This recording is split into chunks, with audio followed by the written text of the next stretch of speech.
started studying about notable scholars, right? So in the notable scholars, one sec. In the notable scholars, we studied about René Descartes and Voltaire, these two people. Before we studied about them, I explained to you how the timeline looks for these different scholars. And I explained to you that um, previously we had studied that this time, right, the 18th century, I believe it's the 18th century. Let me just verify that. Yeah, the 18th century, which is the 1700s, right? Um,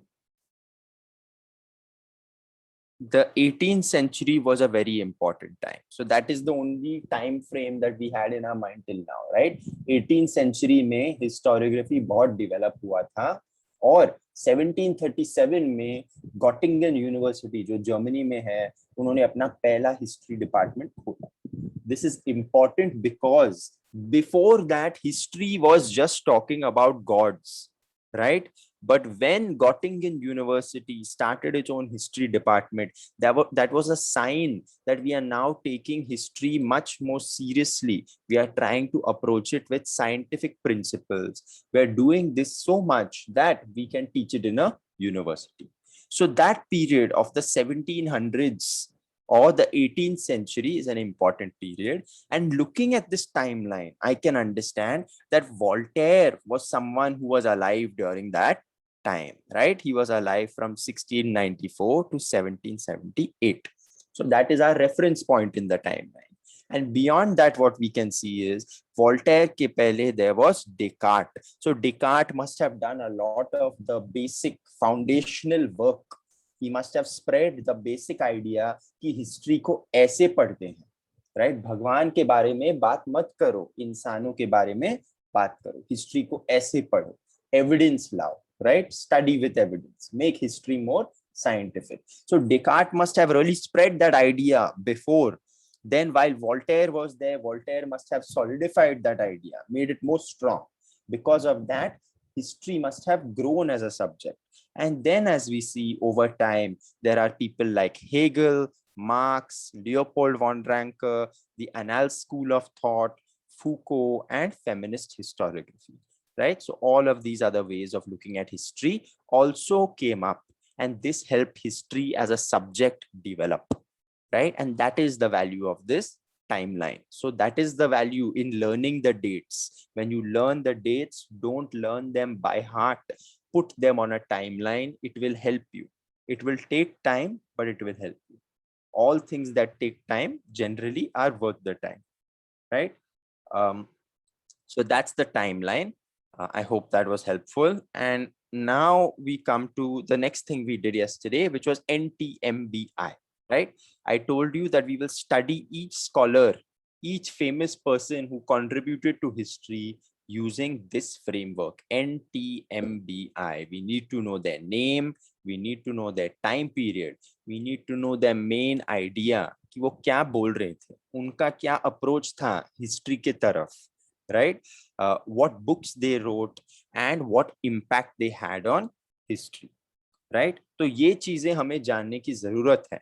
And I also told you कि every scholar, हर एक जन ने के पास के बारे में हमारे पास सब डिटेल शायद नहीं है, right? Maybe some scholar they have the textbook isn't telling us about any books that they've written, right? Maybe some scholars will have many points for us to remember in the main idea. Maybe some scholars are called by more than one name, right? And so for that, we kind of followed this method of writing on top the number of points related to that aspect. So if the person has one name, I'll write N1. The person has one time period, which all do, I will write T1. If the person has 2 points for me to remember in the main idea, I will write M raised to 2. If the person has one book, B raised to 1, one impact, I raised to 1. If the person has 0 books, B raised to 0. If the person has 0 impact, I raised to 0. So that was the way we were doing it. We studied about René Descartes, who I told you set up the basics. And René Descartes said a very simple thing. कोई भी चीज को सच मत मानो जब तक आपके सब शक निकल जाते हैं, right? And how do you remove your shak? How do you remove your doubt? By looking at evidence, right? Verifiable historical evidence should be checked very carefully. So he says never accept anything until all doubts are removed. And he said you have to look at the historical evidence very, very carefully. So that was Rene Descartes. He has a book and he had a big impact on the scientific method of historical research. फिर time आगे बढ़ा, historical research का method और develop हुआ, and then we come to Voltaire's timeline, right? And Voltaire has many names. Voltaire, his actual name is Francois Marie Arouet, and he's also called the founder of modern historiography. We studied his one main idea, which is that all aspects of human life are important in historiography. कोई भी एक चीज पकड़ के सिर्फ उसके बारे में इतिहास मत बताओ, right? Talk about everything, because history is everything, right? If I talk about the history of a student, I'll not just talk about उसने क्या खाया पिछले 10 साल के लिए. मैं बोलूंगा उसके मम्मी पापा कौन है, उसके भाई बहन कौन है, right? वो क्या करते थे, पढ़ता था नहीं पढ़ता था, what work did the parents do, where did they live, what was the society like, what was the culture there, what events did they celebrate, everything, right? So social, economic, traditional, everything should be included in history. That was the idea that Voltaire brought forward. They haven't told us about any book, but he had a big impact because he gave the rise to the idea that we need to understand everything. And in doing so, he became known as the founder of modern historiography. Once again, I will repeat, Voltaire is in the 18th century. In the 1700s, he was the main scholar, one of the main scholars. And so in the 17th century, in the 18th century, we know that historiography बहुत आगे बढ़ा था. इसलिए हमें वो connect करना चाहिए कि during that important time, Voltaire was an important scholar. So that is why he's called the founder of historiography, right? So that is what we've completed till now. Today, I'm hoping we can complete 3 more scholars' details, right? I'll wait for a minute until I get the go ahead from y'all. If y'all don't have any questions, please say no. If you have any questions, please ask. So if you don't have any questions, put a no in the chat box.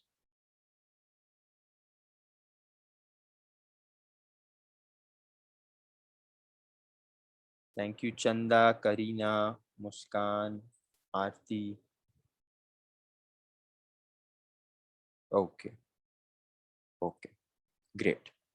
So now we will go ahead and we will start with the remaining 3 scholars. Please do the homework. Every time you choose not to do the homework, you are making a conscious choice to fall behind in your work. Okay, you are making a conscious choice to do badly. That's basically the idea. All right, so today we will study Georg Wilhelm Friedrich Hegel. And from now on, we will not put N1, T1. अगर 1 है ऊपर तो हम कुछ नहीं डालेंगे. What is special? If there is more than 1 point, then we will put it. Or if there are 0 points, then we will put 0. Okay, we won't keep writing 1. It's pointless. The N represents 1 raised to 1. अगर कोई भी point नहीं है तो उधर 0 डालेंगे. अगर एक से ज्यादा पॉइंट है जैसे कि 2 या 3 तो हम 2 या 3 डालेंगे. I hope that's clear to all of you. Please say yes, so then I'll start if that's clear.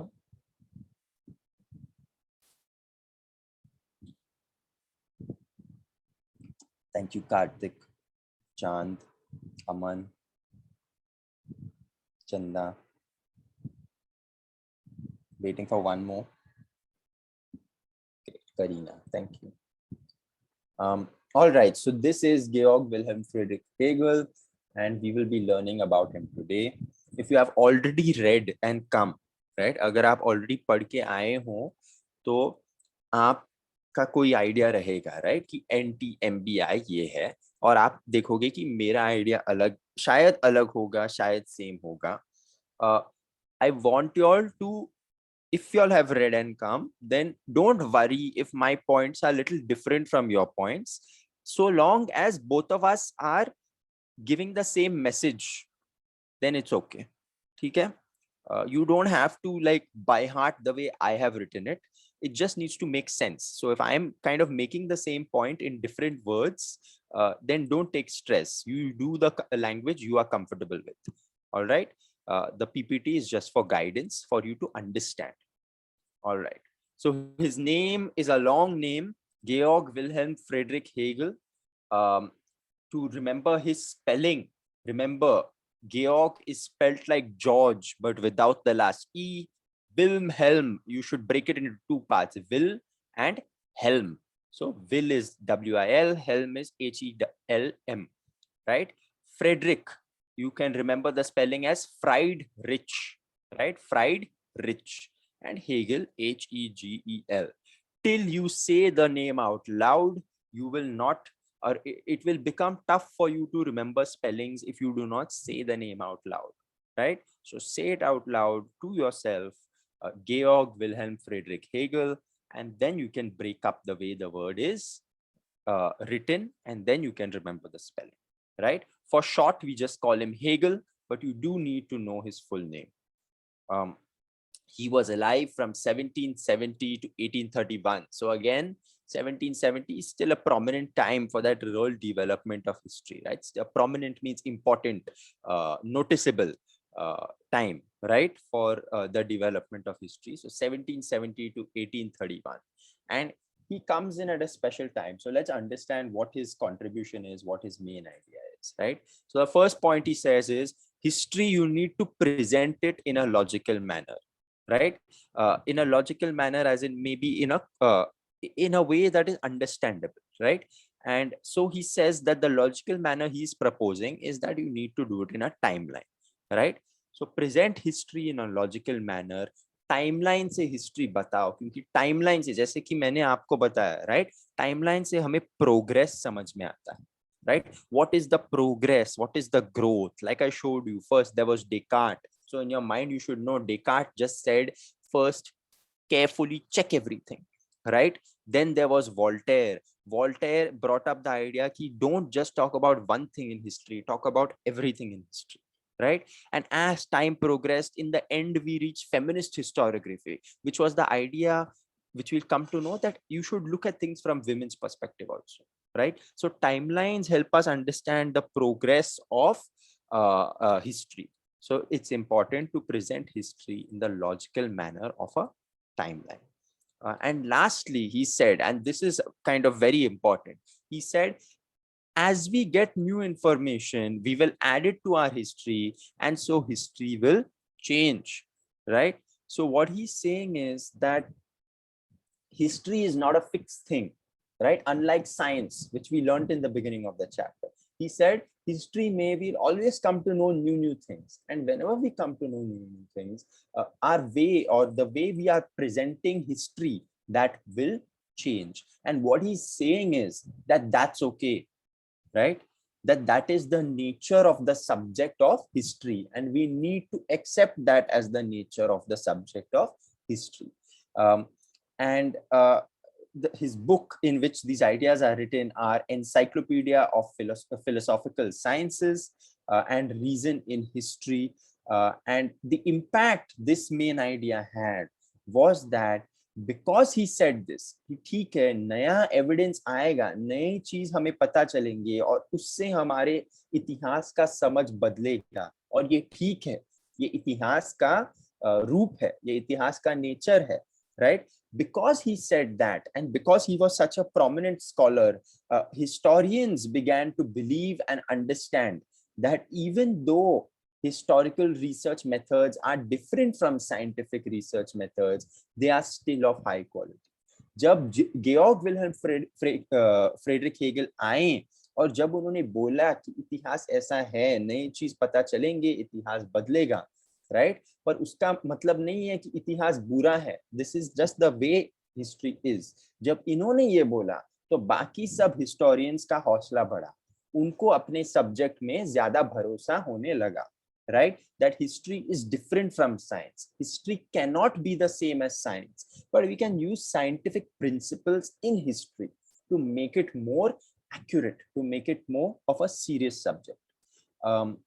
Is that okay with everyone? Have you all understood Georg Wilhelm Friedrich Hegel's contribution? I'm waiting for a yes in the chat box or a no. I can re-explain if you want.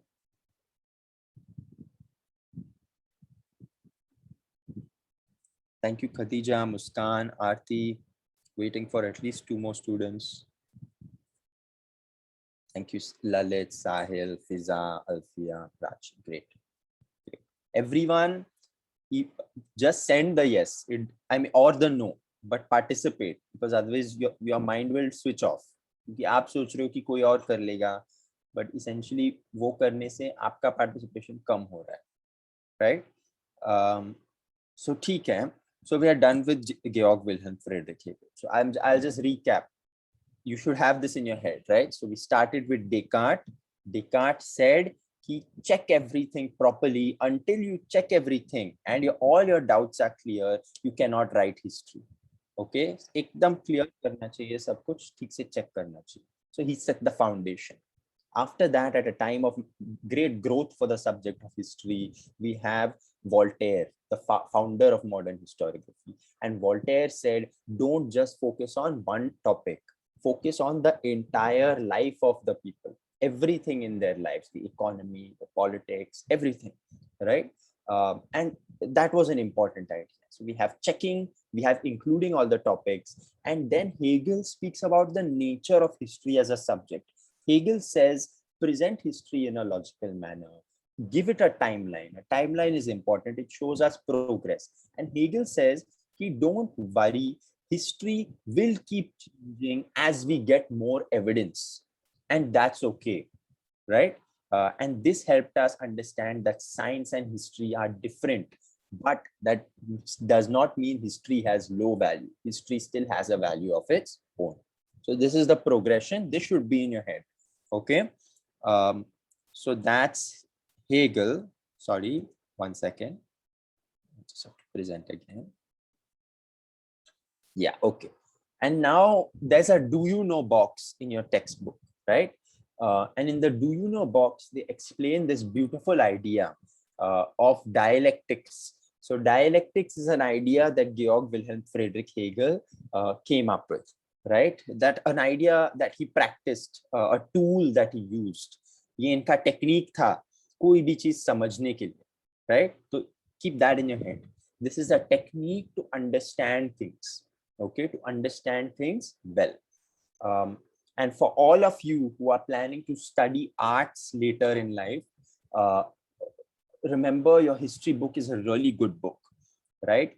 आपके history book में जो भी history, political science, geography, उसमें जो भी mention किया है, वो सब चीजें आपको आगे आर्ट्स में पढ़ने को रहेगा, right? In some way or another. So every name you hear, it will expand as you study later on in life in your undergraduate, postgraduate courses. So dialectics is one of those ideas, very important for your future studies. Again, this is gone. Okay, so dialectics. So Georg Wilhelm Friedrich Hegel came up with the idea of dialectics. He used this idea, and he says, to understand anything completely, we must understand opposite points of view, right? So let's assume कि class के दो बच्चों के बीच में लड़ाई हुआ है, right? Two children have fought in class. Let me just look at the name. So let's assume those two children are Danish and Lalit. Okay, so Danish and Lalit have fought in class. Now, as a teacher, I come to know there has been a fight. अभी मुझे समझना है कि क्या हुआ, right? उस लड़ाई में. हाँ, अगर मैं सिर्फ ललित से बात करूंगा तो मुझे पूरा कहानी समझ में नहीं आएगा, right? मुझे सिर्फ ललित का कहानी समझ में आएगा, ललित का पॉइंट ऑफ व्यू समझ में आएगा. अगर मैं सिर्फ दानिश से बात करूं तो सिर्फ दानिश का पॉइंट ऑफ व्यू मुझे समझ में. To understand what actually happened, I'll have to talk to Lalit separately, hear Lalit's point of view. I'll have to talk to Danish separately and hear Danish's point of view. And when I understand what both of them are saying, I'll better be able to understand कि सच में हुआ क्या, right? And that is essentially the idea behind dialectics. So let's understand it a bit better. Just so here we go. So dialectics is a method of analysis which is based on opposites. Okay, so it's a way to analyze things. It's based on opposites. A theory is proposed and this is called a thesis. यानी कि हमारा original idea, right? And now we come to a more historical thing. So अगर मैं बोलूँगा कि how do you say? Oh yes, okay. So we'll take an example we'll take an example later at the end of all of this, right? So first just think an idea is proposed and that is called the thesis, right? तो हमारे पास एक idea है, हम वो बोलेंगे, right? कि मुझे ये लगता है, think of this in terms of history, कि मुझे ये लगता है कि ये हुआ, right? And then an opposite theory is proposed and that is called the antithesis. तो जो भी मेरा idea है, मैं उसका ठीक ऑपोजिट आइडिया भी बोलूंगा कि मुझे लगता है ये हुआ है पर शायद इसका एग्जैक्ट ऑपोजिट हुआ है. Okay, and then a logical discussion takes place about the thesis and the antithesis and this is called synthesis, right? तो ये दो आइडिया है, एक है जो मुझे लगता है कि ये हुआ है पहले and then there is the opposite idea of that. अभी मैं रिसर्च करूंगा to support the first idea and to support the second idea and I'll discuss it with some people, right? Some people will argue for the thesis and some people will argue for the antithesis, and this discussion of the thesis versus the antithesis of Lalit versus Danish, right, that discussion is called synthesis. Okay, and the result of this is a final thesis which contains ideas from both the thesis and the antithesis. तो इस discussion, इस synthesis का result है एक नया thesis, एक नया idea, और ये नया आइडिया में थीसिस और एंटीथीसिस के बेस्ट पॉइंट्स से के सबसे सही पॉइंट्स आ जाते हैं new thesis, right? The correct points, the correct ideas, the most strong ideas that stand in that discussion of the synthesis come out and form a new idea called the new thesis. And that is our final idea. That is our strong understanding of the topic. Okay, so in my example of Lalit and Danish, Lalit represents one idea, Danish represents the other idea. So one will represent the thesis, the other represents the antithesis. My discussion with both of them to understand both ideas is the process of synthesis, right? And then the conclusion I come to कि उस लड़ाई में क्यों हुआ, क्यों शुरू हुआ, किसने क्या किया, that conclusion that I come to, that is the final thesis in that example, right? If we take, sorry, so if we take an example of considering a discussion about the impacts of lockdown, right? So we can have a discussion कि lockdown से क्या क्या हुआ है, right? Thesis में कोई बोल सकता है कि lockdown से बहुत कुछ बुरा हुआ है, right? Lockdown is bad for various reasons. अगर कोई ऐसे बोल रहा है तो automatically antithesis क्या बनता है कि lockdown is good for many reasons, right? कि lockdown से बहुत कुछ अच्छा भी हुआ है, और फिर इसका डिस्कशन होगा एक लॉजिकल तरीके से, राइट? और उस डिस्कशन को हम बोलेंगे सिंथेसिस, एंड इस डिस्कशन से रिजल्ट क्या निकलेगा, एक नया थीसिस जिसमें हमें ये समझ में आएगा कि लॉकडाउन से बहुत कुछ बुरा हुआ है, ये मेन चीजें हैं जो बुरा रिजल्ट है लॉकडाउन से, right? So like loss of employment, loss of life, etcetera etcetera. And we'll also understand कि ठीक है लॉकडाउन हुआ है, बहुत कुछ बुरा हुआ है, पर कुछ चीजें अच्छे भी हुए हैं, right? Like growth of technology, online learning, taking education forward, many other things maybe, right? And so we'll combine these two ideas and we'll have a new thesis that takes the best points from both ideas. And that is our complete understanding of the impacts of lockdown. So that's the way dialectics works, right? Dialectics, remember, it is a way to understand something completely. In that, we have an original idea called the thesis. I'll just go to the next slide. Okay. So, yeah, in that we have an original idea called the thesis. उसका opposite idea called the antithesis. इन दोनों को हम discuss करते हैं through the process of synthesis, and that gives us a new thesis, right? This entire process, from the creation of the thesis to the antithesis to its discussion in the synthesis and the creation of a new thesis, this entire process of dialectics leads to a deep understanding of the subject in focus. Is this okay? Is this done, understood? If so, say yes.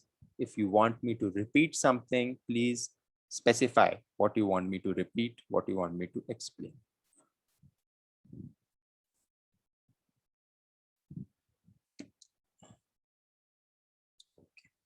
Thank you, Chanda, Karthik, Chand, Khadija, Chanda again, Aarti, Prachi.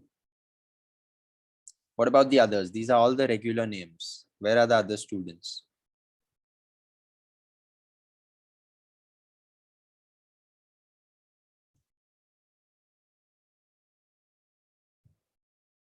One second. I think there's something wrong with my computer. It's a bit slow.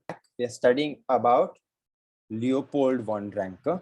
So his name is Leopold von Ranke. And his time period is 1795 to 1886. So moving into the 19th century, right? Most of his life is in the 19th century. Remember, CE represents the words common era. Currently also we are living in the common era, right? We just don't say the CE anymore. Now, his main idea is related to the method of historical research. And he says we need to use the critical method of historical research to reach historical truth, right? He says we should use original documents and check them carefully to reach historical truth. So this idea of historical truth, कि कोई सच है, history का कोई सच है, कोई final सच है, ये इनके मन में है, right? And he says that we need to use a specific method, right, of using original documents and checking them carefully to reach this final historical truth. And he criticized people who wrote history from imagination, right? वो लोग जो अच्छे से evidence check करके लिखते नहीं थे, पर अपने इमेजिनेशन से लिखते थे कि मुझे लगता है ऐसे हुआ. He used to criticize them, right? And that's his main idea. He has a book, two books, The Theory and Practice of History and The Secret of World History. And there is no listed impact of Leopold von Ranke. He may have had an impact, but textbook has not told us anything, doesn't fit in this framework. Now, what we need to do when we are studying Leopold von Ranke, a very easy person to study about, not a lot. We need to connect him. So, अभी तक जिन लोगों के बारे में हमने पढ़ा है, right? We've learned about Descartes, we've learned about Voltaire, and we've learned about Hegel. Leopold von Ranke ka idea is connected to which one of these people's ideas? I'll wait for the answer in the chat box. Leopold von Ranke ka idea, which scholar is it similar to? Descartes, Voltaire, or Hegel? Descartes said, never accept anything until all doubts are cleared. Voltaire said, look at everything, look at all the aspects of life. And Hegel said, new evidence will keep coming, history will keep changing. We need to do it logically with a timeline. Which one is Leopold von Ranke kind of similar to? What do you feel? What do you think? I'm waiting for answers in the chat box. Very good. One student has got the answer correct. Waiting for more answers. Good. Two of you. Come on, the rest of you. Good. Three have got the answer correct. 3 for 3 we are at. Waiting for more. Don't be worried if it's wrong, but use your brain. Don't fluke it. Okay. I'll move on. But that's disappointing that just three have got it right. And y'all are right, Khadija, Chanda, and Chand. It's Descartes, right? So Descartes also said, check your documents very carefully, right? He said, never accept anything until all doubts are cleared. So in that way, von Ranke and Descartes, they are similar. Both of them are of what we are reading. They're focusing on the method. They're focusing on the checking of the documents. So in that way, they are the same. ठीक है. And the more you make these connections, जितना आप connection बनाओगे अपने learning material, right, उतना अच्छे से आपको समझ में आएगा. When you start doing that compare and contrast, that helps build your framework for remembering it. So that's Leopold von Ranke. I'm going to do one more person with you, one more scholar, very important scholar, right? And that scholar's name is Karl Marx, right? So Karl Marx is a very, very influential scholar, not just for history, but for social science at large, for understanding society, for understanding the economy. He's a very influential thinker, right? And he says, so his name is Karl Marx. His time period is 1818 to 1883, which is the 19th century. You should keep doing that in your head. And he says human history, right, is the history of the class struggle, right? And that is his main contribution, this idea of the class struggle, this idea of jo shabd aapne shayad suna hoga, capitalism, right? He brings this idea forward. And so let's understand his main idea in more points. You can see main idea के पास 4 है, तो उसमें काफी कुछ सीखने को है. 4 point हमें समझना है, right? Keep this in your head, okay? It's important if you're going to ever study arts again in the future, or just generally. So the first thing he says, is that history is not about abstract ideas. It is about living people. So that's his first thing. That's on more of what history is, right? He says, इतिहास ideas के बारे में नहीं. It's about people. When I say it's about living people, आपके मन में कौन सा शब्द आना चाहिए? Anthropology, right? Anthropological, जो हमने सीखा था earlier in the chapter, right? We start with asking relevant questions. These questions are anthropological. They are about human beings. So he's on that same page. He's agreeing with that. It's about living people. Then he says that relationships between people depend on their basic needs and who owns the means of production of these needs, right? So he's saying कि ठीक है, history ideas के बारे में नहीं है, लोगों के बारे में, and more so not just लोगों के बारे में, बट लोगों के रिलेशनशिप्स के बारे में, यानी कि एक जन दूसरे जन से कनेक्टेड कैसे होता है, right? How am I connected to you? How are you connected to your classmates? How are your classmates connected to the ration wala? How is the ration wala connected to the wholesaler? How is the wholesaler connected to the farmer? How is the wholesaler connected to the company that is selling the farming goods, right? All of this we should know to write history, right? So relationships between people depend on their basic needs and who owns the means of production of these needs. यानी कि अगर हम लोगों के relationships के बारे में पढ़ रहे ताकि हम उनका इतिहास समझ सके, तो हमें ये समझना है कि उनके relationships इस चीज पे डिपेंड है कि सबसे इंपॉर्टेंट जरूरत वाली चीजें क्या है इंसान के जीने के लिए, right?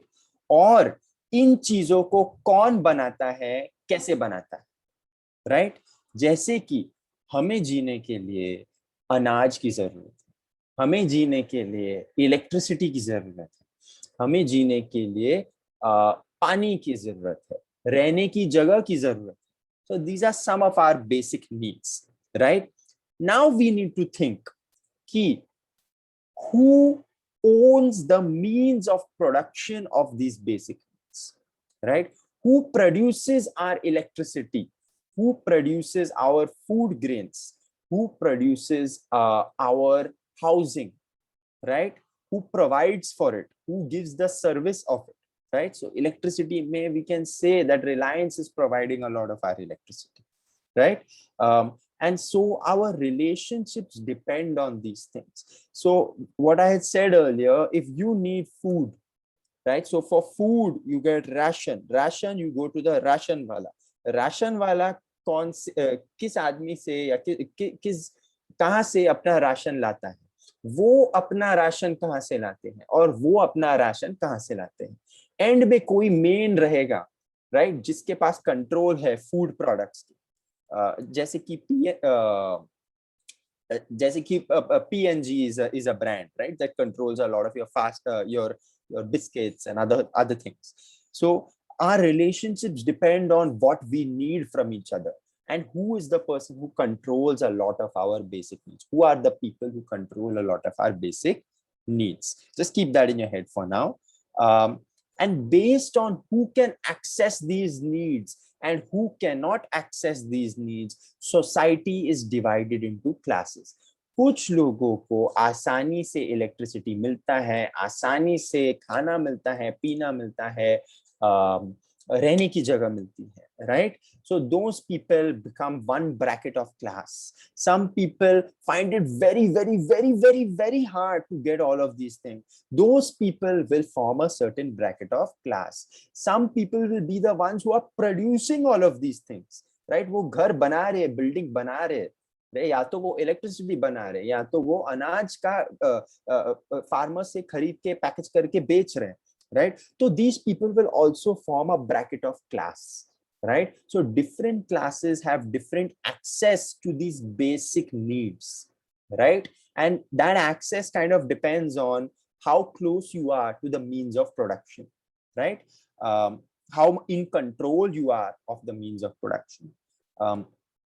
And this gives rise to the class struggle, right? तो अलग अलग classes बनते हैं based on your access to fundamental needs, and this gives rise to the class struggle, जिसमें जो lower classes है, जिनके पास ये access नहीं है fundamental needs का, they are always trying to reach the higher classes, because everyone wants their life to be easier. Everyone wants कि मुझे आसानी से खाना, electricity, रहने की जगह मिले, right? So the lower classes are always trying to reach a higher class, and the owners of the means of production, the highest classes, they economically exploit, they economically take advantage of the lower classes. यानी कि जो लोग, जिन लोगों के पास ये control है, जो लोग इलेक्ट्रिसिटी बनाते हैं या घर बनाते हैं या अनाज पैकेज करके बेचते हैं, वो लोग कंट्रोल रखने के लिए जो लोअर क्लासेस है उनको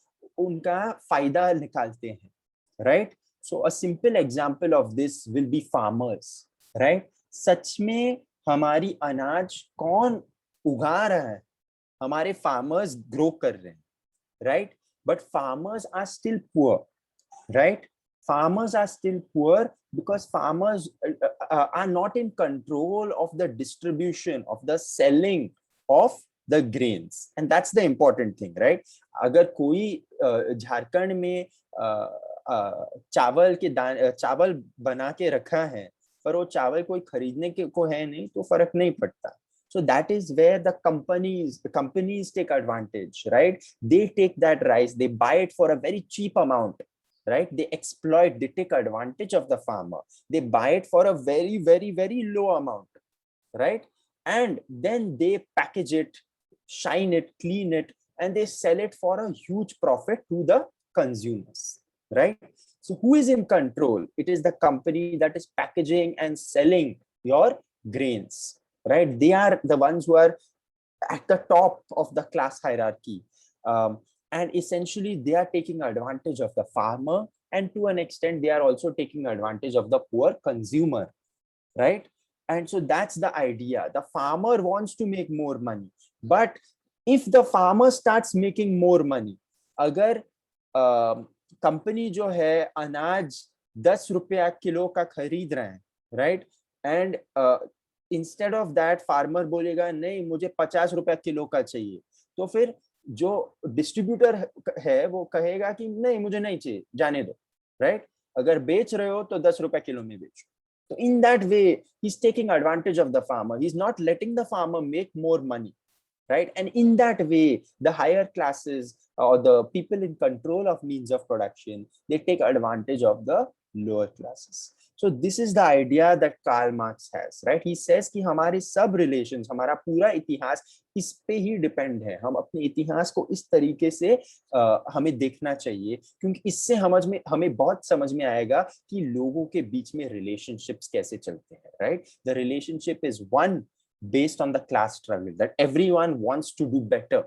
And the second thing is that the people who are already in power or stay in power by taking advantage of the people who are not in power. So that's the basic idea. It's a very, very deep idea. Lots is there to learn about it. You will see it in this book, right? Das Kapital. That is his foundational book, very basic book of his, which talks about this idea, right? So this book is an important book. It explains this very interesting idea in more detail. But this is the way Karl Marx said we should look at history also, right? Human history is the history of the class struggle. Breaking it up into 4 points. It's not about abstract ideas. It's about living people. Relationships between people are based on their access to the basic, are based on basic needs and access to those basic needs, right? Who controls the way in which those basic needs are produced? Based on who can access, who cannot access, society is divided into different classes. This gives rise to the class struggle, where the lower classes are trying to reach the higher classes, and the higher classes are trying to stay in power by taking advantage of the lower classes. The word over there is exploitation, which I have written over there, taking advantage, right? All of these ideas are explained in his book, Das Kapital. His impact is that Das Kapital is one of the most referred to books in the world. यानी कि ये book एक बहुत popular book है.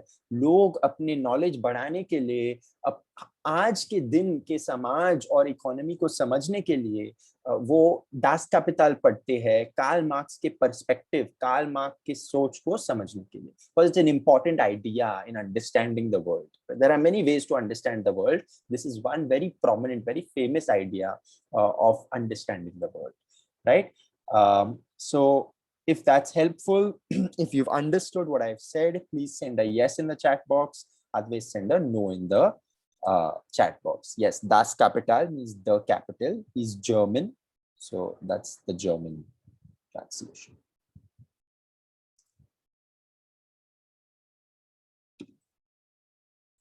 Thank you, Prachi, Aman, Muskan, Sanya, Karina, Chandka. Wonderful. So more yeses over here. So good. So that's all I have for the day today. Let me just, okay. So today we have completed all of the first 1.1 till 1.3. And in 1.4, we've completed, which is the most important part, we've completed 5 out of 8 scholars, right? And